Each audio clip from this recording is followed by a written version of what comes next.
Buko Boys here with That's a new right. episode. See? Episode 126, eh? What's up, everybody? It's Dale. And it's DVO. And it's the Buko Boys. Well, it is nice and cool outside. It sure is October. I love it. Yeah, at the time of this recording, it's October 2nd. And yeah, I love it. I love fall. I love it. In fact, I love fall so much because of things like food and pumpkins and football. I was at the football game this past weekend, University of Utah. Did you see any boobs? No boobs this time. I don't know. Maybe I need to get man. new seats. I gotta tell Where's all the boobs at? My wife, honey, we need to find new seats. Well, it is getting colder. Oh, yeah. Yeah, not many people were topless. It was a nice day, though. It was like 70-something. It was a good topless season right now for football in Utah. It was a good hour. It was a good couple hours to be topless out Yeah, there. yeah. It got a little warmer, and then it's like, everyone shirts off, please. Well, guess where I was? Where were you? I was at the Sugar High Festival. One of the great festivals hosted by our friends Brian and Heather Carr and Ben. The Ben Donut Lee. Critic and the Dough Yes, Show. who was on. So, how was it? So, I wasn't able to go because the University of Utah decided to change the game to the time of the Sugar High. My wife will not let me miss it since we put a lot of money into these tickets, so she will not let me miss the games. But you're able to use my ticket and take your daughter, the Yes. Buko girl. Yes, and we had a great ass time. It was amazing. What was different from last year? What are some like highlights that you were excited about, or maybe things that were different? Tell me about it. So I do know last year when you and I went, we went a little earlier, and Yeah. the line wasn't so long, but we didn't really see the extent of how long the line got. Yes. And I forgot about that. So I showed up right on time. You silly ass. I showed up right on time, maybe 5 minutes early. I'm like, oh, good. I'm right. Oh, so 5 minutes before the doors open is what you were thinking. Yeah. Anyways, by the time I got there, the line went from the entrance, which is on the far south of the building, Okay. all the way to the north of the building. Uh-huh. So I got in line there. Well, by the time they were letting people in, the line had wrapped around and made it all the way back to the south end of the building. Wow. So it went from one end to the other and back again. And they had opened the doors, and it kind of stayed that way for a while. Yeah. But anyways, after And we had getting in- VIP tickets. Yeah, So we had early entrance. Early entrance, and that was VIP. The place holds a lot of people, but just imagine there was going to be a lot more happening afterwards too. The GA was going to come in at 2:00, and then And they had new to this year, they were doing an after hours shopping. yes, So there was an after hours where when the expo is done or when the festival is done, you can go to down all the vendors and buy whatever they have left or whatever they brought to sell. right, and that was a good thing that they added this year, which I Nice. think a lot of people were thinking, "Hey, I'd like to buy things from you. I live far away, and I'm not gonna it's hard to travel all the way up here." No, just that's a to good come here." point, So, yeah. So some people wanted to buy things, I think, last year, and so they did make it made it a thing this year. That was awesome. Right. So I know last year you got a certain amount of tickets and you used those to get samples. Was it the same process? So this year they gave you like a map. It was kind of like a Candyland looking Oh, map. all right, that's cool. Did you save it? Oh yes, I did. It's All right, you have to downstairs. show it to me. As you go to each so VIP you get 35 samples, and so there's 35 squares that kind of move along a path, and then at the end then, you finish. So each one you go to, they'll initial mark it off or whatever. Yeah. So that's how you know how many you've gotten. Cool. And yeah, so it was a cool way to do it this time instead of keeping track of all these tickets and going, oh shit, what had happened to all these tickets I had? Right.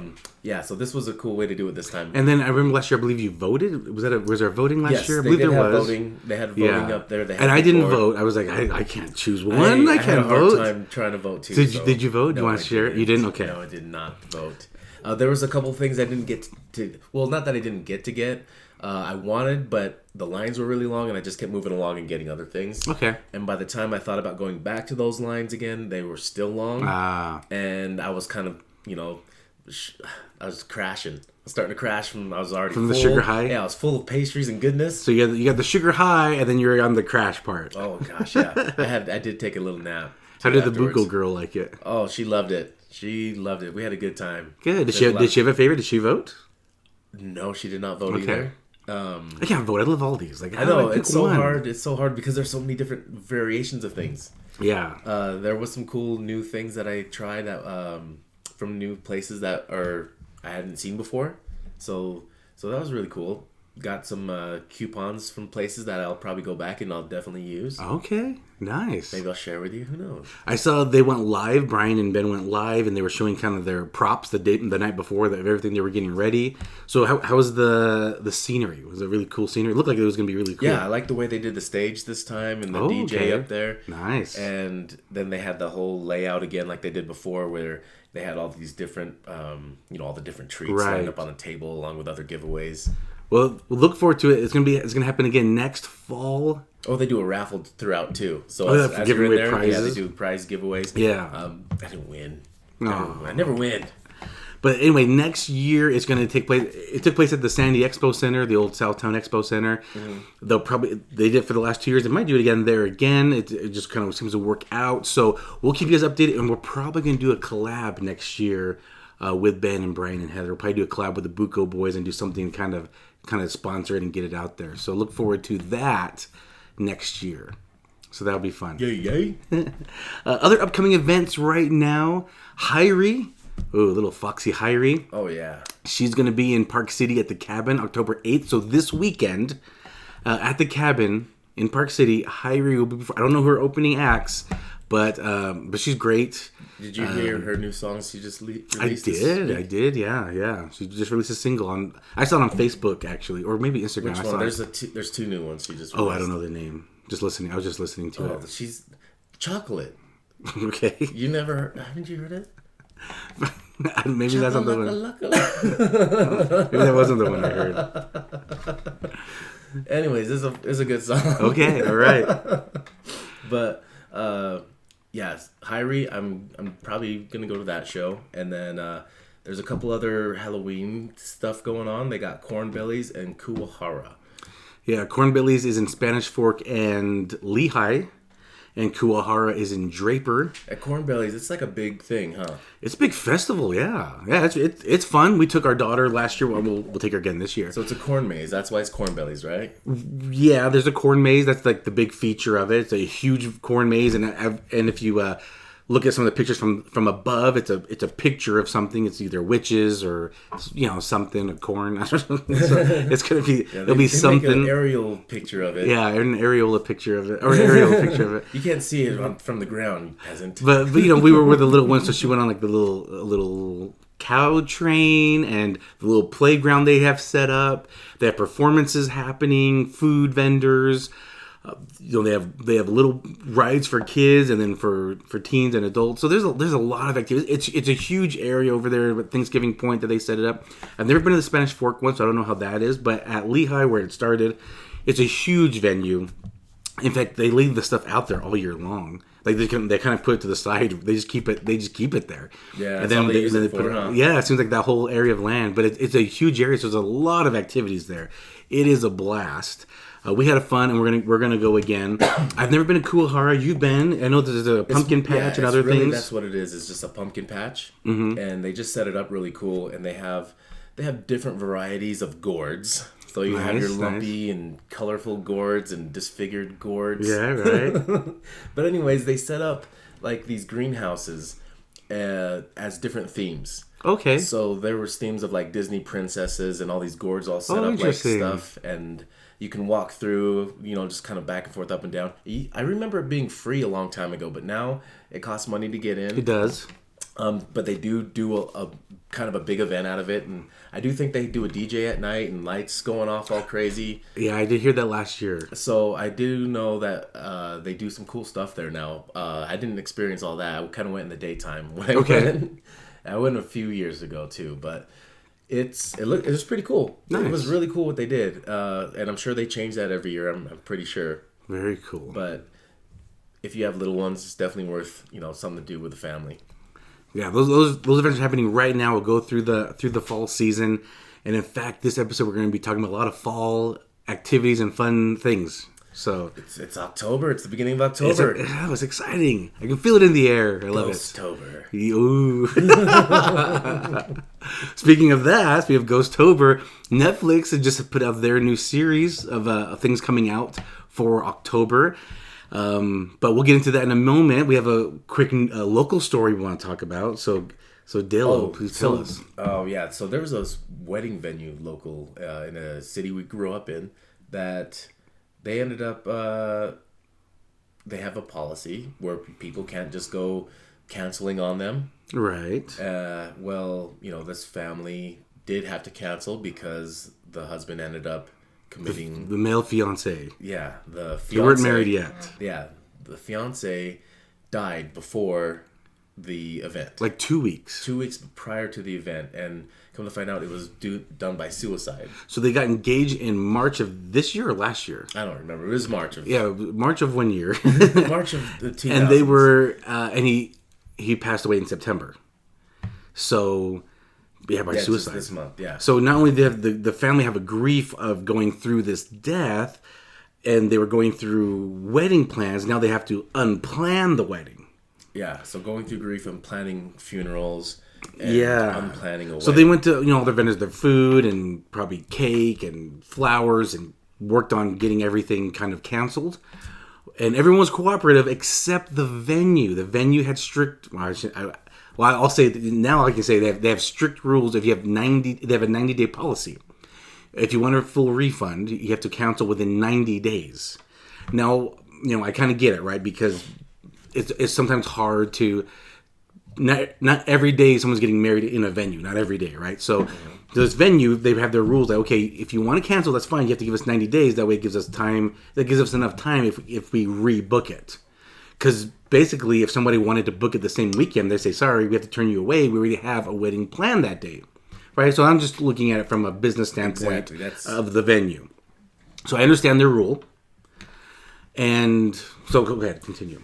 Oh, yeah. So that was pretty much the gist of the story. But besides the fact that the fiance, the wife, the soon-to-be wife, she is kind of like demanding, like she feels like she deserves to be refunded. Right. That's just how her thoughts are. She deserves it. Yeah, I was reading a story from the family, and the family said, we know they don't have to, but we think they should. Yeah.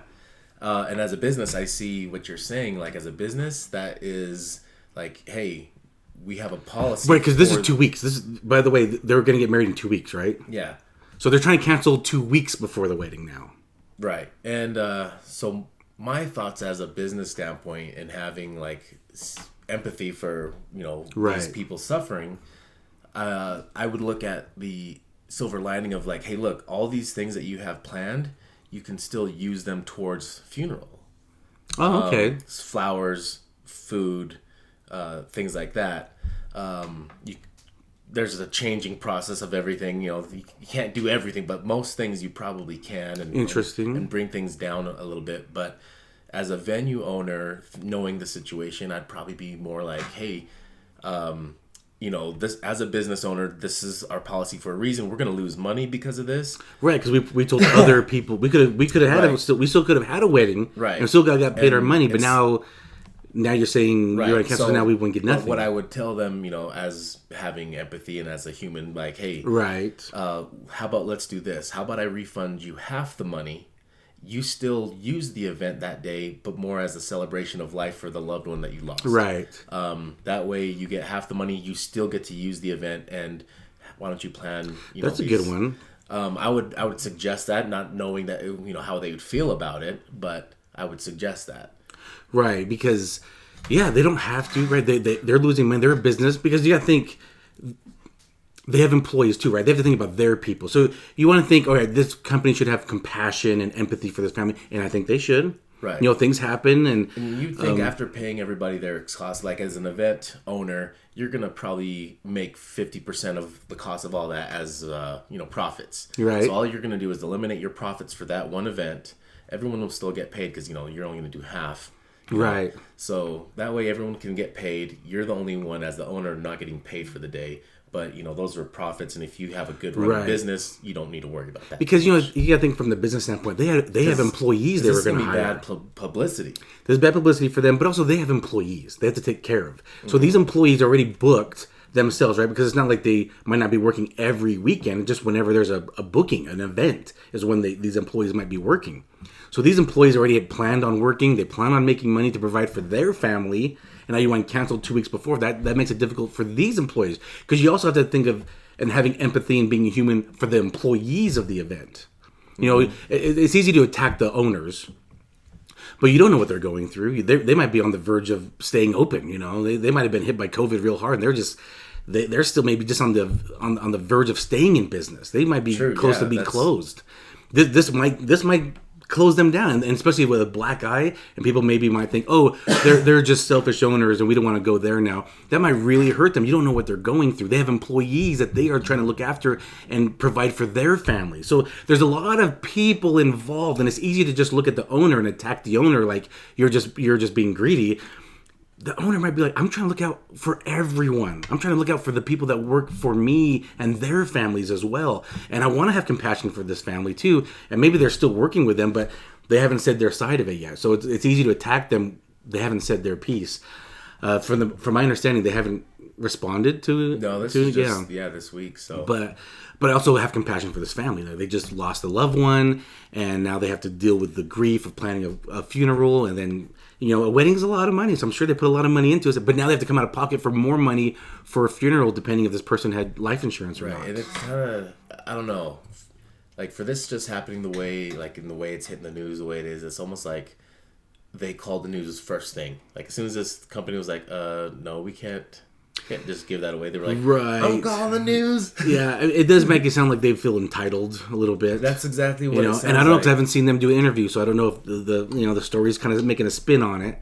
It's hard to tell. It does sound like they just feel like entitled, and they ran to the media right away just to be like just trying to pressure them into to pressure the business, pressure them into giving them what they want. And maybe the business, they have other owners. Maybe they're trying to talk to the other owners, like, hey, this is the situation. You don't know, right? You don't want to.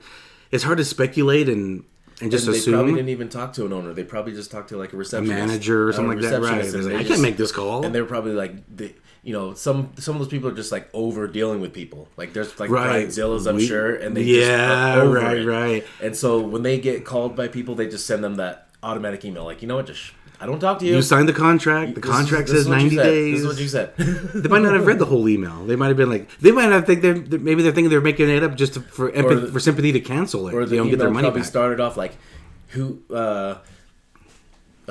whoever this may concern, this is Garrett, and blah blah blah. Right. Yeah, like I always say, there's always two sides to every story, and the truth usually lies in the middle there. I would love to see interviews from both sides of them, and maybe the venue's like they've been difficult from the beginning. They've lied about this, they've lied about that, they've wanted discounts here and discounts there, and they're like, we're tired of dealing with this family. You don't know, so it's easy to take one side and then make your accusations. I mean, look how fast they ran to the media. Like, how were they dealing with? Right. I don't want to say be mean about anything, but I mean, 2 weeks before the wedding, and I mean, I know there were times planning weddings where I kind of felt that way. Like, I'm over this. We're not getting married. Let's just say you died. If we get our money back. I don't want to do this. I don't want to go through this. But I don't know this family either, so I'm also not saying that. I'm just giving circumstances. I'm just giving situations that could be possibilities. I'm not going to say this family's a victim or acting like a victim, and this family just wants everything for free discount. But I'm also not saying that the business is greedy and all they care about is money. I'm not saying either side. I'm just saying they both have their stories. I want to hear both stories, and then I'll make the judgment. I'm not saying she's a bridezilla and forced her husband into doing it. Oh gosh. Oh gosh. I'm not saying that. Yeah. But what I am saying is this. I'm saying she didn't push him to the edge. At the edge of it all. But what I am saying is don't just take this one story and just assume this is the be-all, tell-all of the truth. That's what I'm saying. There might be other sides to the story. Might be more details to the story. Don't run and attack the business yet. I want to hear both stories. But it is a very interesting story. So I'm just curious what you guys think. Do you guys think this family's being a bridezilla? Do you think this business is being greedy? Or is it kind of like just maybe they just need to find a happy medium? It's all speculations. We need to find a happy medium for everybody. Let's go mediate this thing. Let's go. I would love to mediate it, to be honest. Like I like this because I always feel like I can see both sides to every story. Even though I have a hard time choosing, because I can see both sides. But sometimes there's sides that are very blatantly like you're in the wrong here. Let's start a Buko boy courtroom. That'd be fun. Buko court. That might be a nice spin-off to this. You know, like if we can like watch things and get both sides, we can hear both sides, and then we can make our judgment based on both sides, not just from news stories. But if we can find like interviews from both sides and then replay those and then make our judgment, that might be a good spin-off Buko series. boys court. Yes. That's a good spin-off series. Write it down. Write it down. Assistant, write it down. New spin-off series of Buko Boys. All right. So the back to Halloween stuff. Yeah. All right. So Netflix Halloween. Yeah, time. let me get my notes out here. They have a because they have a bunch. Yeah, like every month. Every month they have a bunch of stuff coming in and out, right? Being Ghostober. Yeah, we got some notes here. So go ahead. Let's start off with what's coming out. Well, they've already released Dahmer. That came out at the end of September. Have you watched it yet? I have not, but I heard a lot of people talking about it. I heard it was really, really good. Okay, so you haven't watched it yet? No, I have not watched it yet. All right. But yeah, that's already Tim just walked in. He gave the thumbs up. He's liking it. I haven't watched it. All right. I've heard good things. Yes, I have heard great things about it so far. What's this other one? Mr. Harrigan's... Well, also, there's a continuation. There's going to be a Jeffrey Dahmer tapes. That's going to be a series. Oh, there's a new on series? Netflix. That's going to be October 7th. Yeah. Same thing with Ted Bundy. Yeah, exactly. Like, kind of what they did with Ted Bundy. They had a Gotcha. little documentary about Ted Bundy. Then they did like a series of reenactment with the great Zac Efron. Mr. Harrigan's phone. So that's, this is based off King. a Stephen King story. So I don't know the premise of it, but this is going to be October 5th. So, Stephen King, Halloween, they kind of go hand in hand there.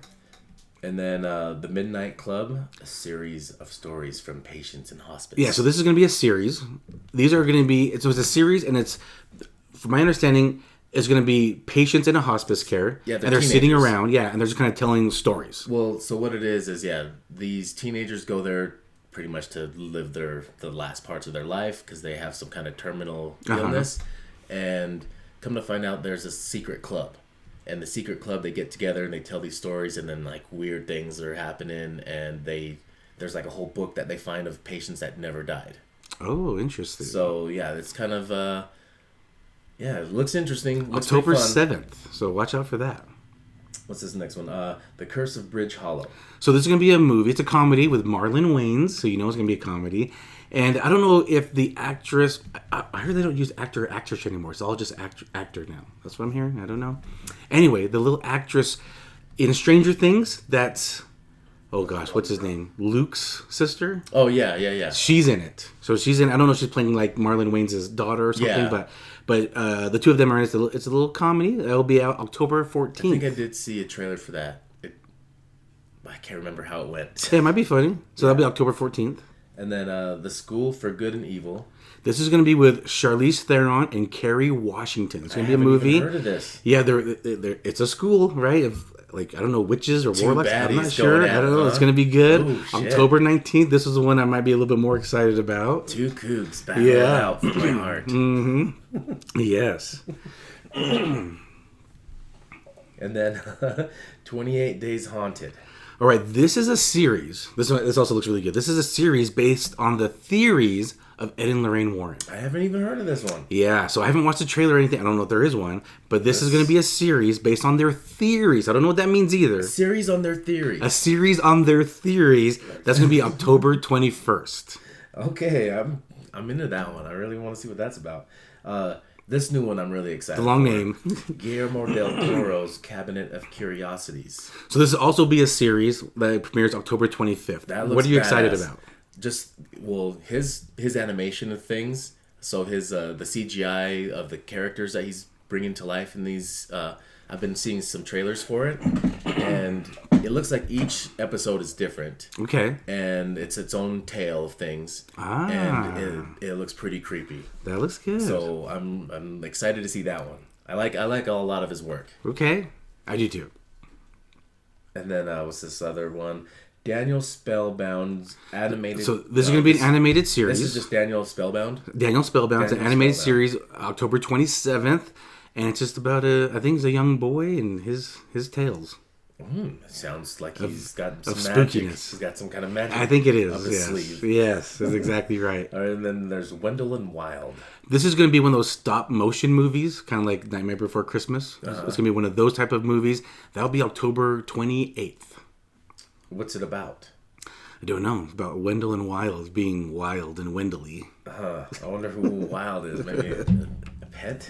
Yeah, I don't know. It would be interesting. All right, I'm going to have to look up some trailers on these. Yeah, I'm going to watch some trailers. But these are some upcoming movies for October on Netflix that will be going with the theme of Halloween and fall.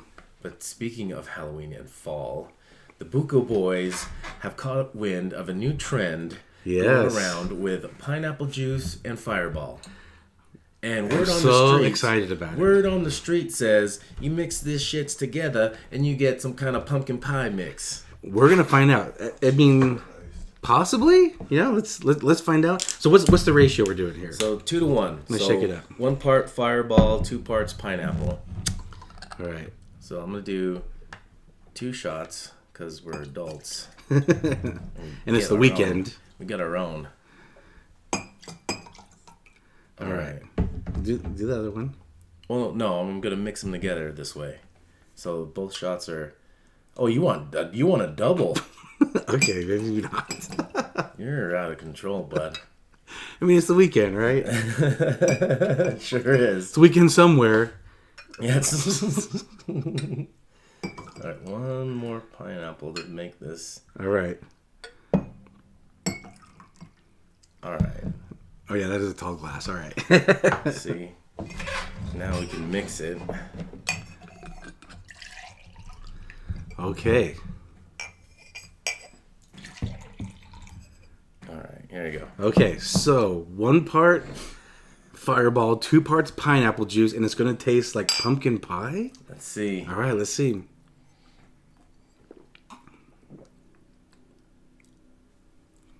I'm not. Maybe if I had ice in it. Okay. The aftertaste. The aftertaste. I taste a lot of pineapple myself. I taste a lot of pineapple. I'm not really getting a strong pumpkin myself. It's good though. Maybe I think it's you're very using good. the wrong pineapple. Maybe we should use Dole. This is good quality. This is pure pineapple. Yeah, Nothing but extra. maybe that's the difference. You need the processed kind? Yes. I don't know if it'll make much of a difference. It's good though, but I'm not tasting much pineapple. What, you mean pumpkin? Pumpkin. I'm tasting all pineapple. You're tasting nothing but pineapple? Yeah. I have a strong palate for pineapple. I think you just got too good of a quality pineapple juice. Maybe we gotta try it again. With All right, well, maybe. Let's keep drinking. Well, let's keep drinking. All right. And we'll catch you on the next episode. All right. Well, Buko Boys out. We're getting drunk. Bye.